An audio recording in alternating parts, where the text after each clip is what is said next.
Assalamualaikum warahmatullahi wabarakatuh. Filah.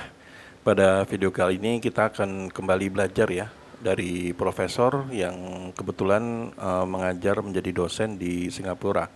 Siapa lagi kalau bukan Profesor Zulfikar Amir. Nah, beliau ini memang seorang sosiolog dan juga ahli tata kota ya, masalah ya. Beliau pada kali ini memberikan pelajaran mengenai tentang pemindahan ibu kota. Nah, salah satunya adalah Profesor Zulfikar Amir ini akan berbicara tentang bagaimana Amerika itu memindahkan ibu kotanya. Jadi di sini adalah maksud bagaimana kenapa IKN itu pada saat ini kurang berjalan dengan sebagaimana mestinya. Karena memang bila dilihat lagi sebelumnya seharusnya pada saat ini beberapa dari sektor pemerintahan sudah tinggal ya, seharusnya sudah bisa bekerja di IKN bila merujuk dari perencanaan pada awal-awal berdirinya IKN dulu. Nah, di sini Profesor Zulfikar Amir akan cerita tentang bagaimana kita bisa belajar dari Amerika dalam rangka pemindahan ibu kota. Nah, bagaimana lengkapnya? Mari kita simak videonya berikut ini. Di mana-mana di seluruh dunia ini, Mas Darso, tidak ada bukti yang menunjukkan adanya korelasi ya antara pemerataan ekonomi dan lokasi ibu kota. Anda lihat misalnya Amerika Serikat, ya kan, Washington ya, negara terbesar ekonomi terbesar di dunia. Kan? Ibu kotanya di mana? Di pantai timur, Washington DC. Ya kan, negara bagian yang paling kaya mana? California. Paling barat, paling jauh. Ya kan, sementara Washington DC itu cuma 2 jam dari West Virginia yang merupakan salah satu negara bagian termiskin. Gitu. Jadi nggak ada korelasinya, karena efek dari urban. Tapi sebentar, saya ingin bertanya begini. Katakanlah kalau misalnya pemilihan IKN ini cacat logika.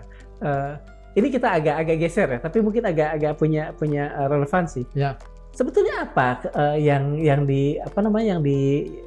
mendasari pemilihan Amerika di Washington? That's a good question. Oke. Ada cerita yang perlu saya share sedikit di sini, dan ini juga untuk membantah mitos yang mengatakan bahwa Amerika Serikat itu membangun Washington DC sebagai ibu kota untuk memisahkan dari ibu kota ekonomi, yaitu New York. Oke. Salah satu alasan utama kenapa pemerintah federal pada saat itu membangun Washington DC itu karena ketika mereka baru merdeka itu 1776 sekian ya kan. Mereka lalu kemudian menentukan ibu kota pada saat itu adalah Philadelphia. Nah, Philadelphia adalah ibu kota di mana para pejabat pemerintah federal itu berada. Nah, masalahnya pada saat itu mereka itu diserang sama serdadu-serdadu yang ikut berperang melawan Inggris tapi belum dibayar.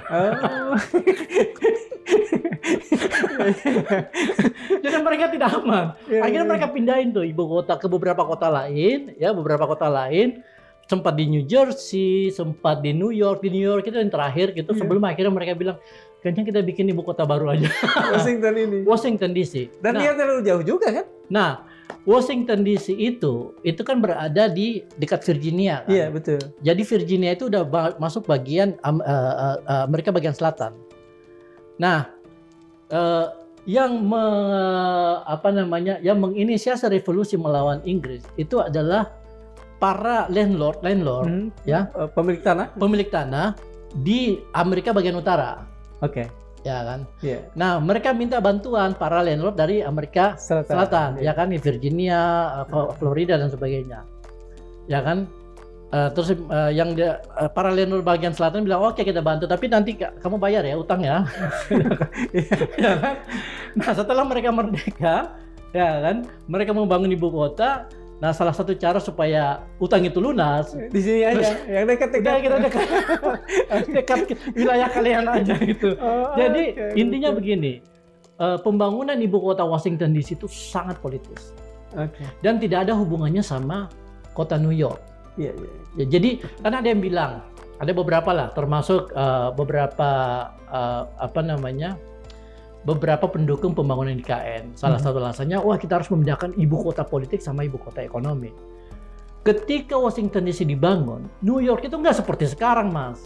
Masih ini ya, masih kota biasa. 17 kan dipindahin itu 1790. Iya. New York itu nggak seperti sekarang. New York itu menjadi ibu kota,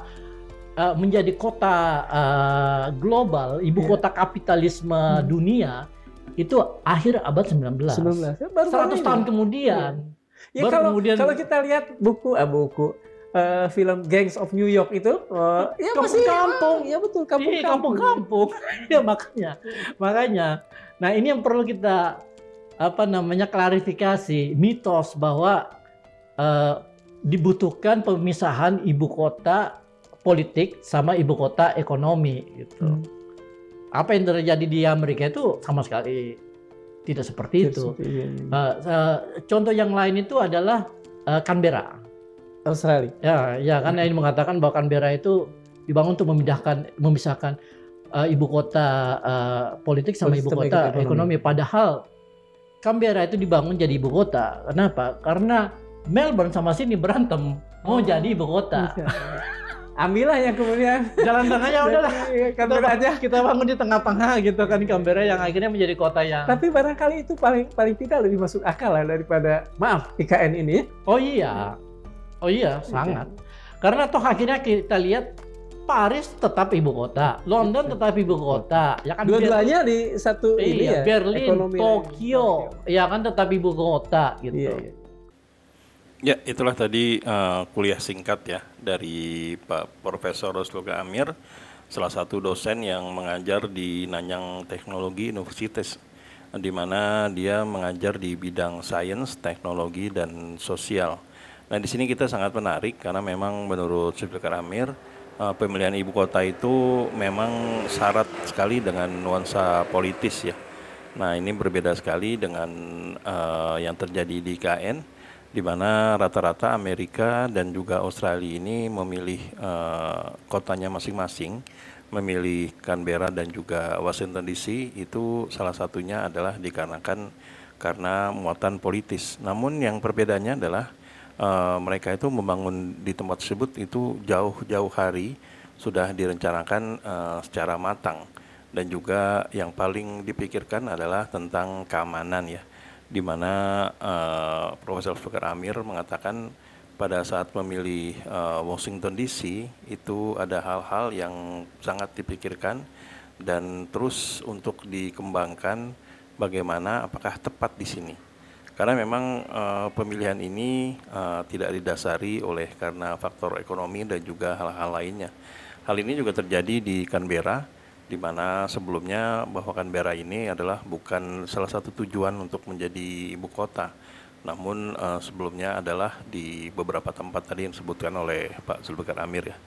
Jadi itulah video atau kuliah singkat yang disampaikan oleh dosen dari luar negeri ya. Harusnya dengan video ini kita akan menjadi pemikiran kita lebih maju, lebih mengetahui lagi bagaimana perkembangan di dunia saat ini sehingga bisa kita terapkan di tanah air. Semoga bermanfaat dan bisa diambil pelajarannya. Sampai di sini dulu Eden Project. Bila memang kami ada salah kata atau salah data, kami mohon maaf. Wabillahi taufiq wal hidayah. Wassalamualaikum warahmatullahi wabarakatuh.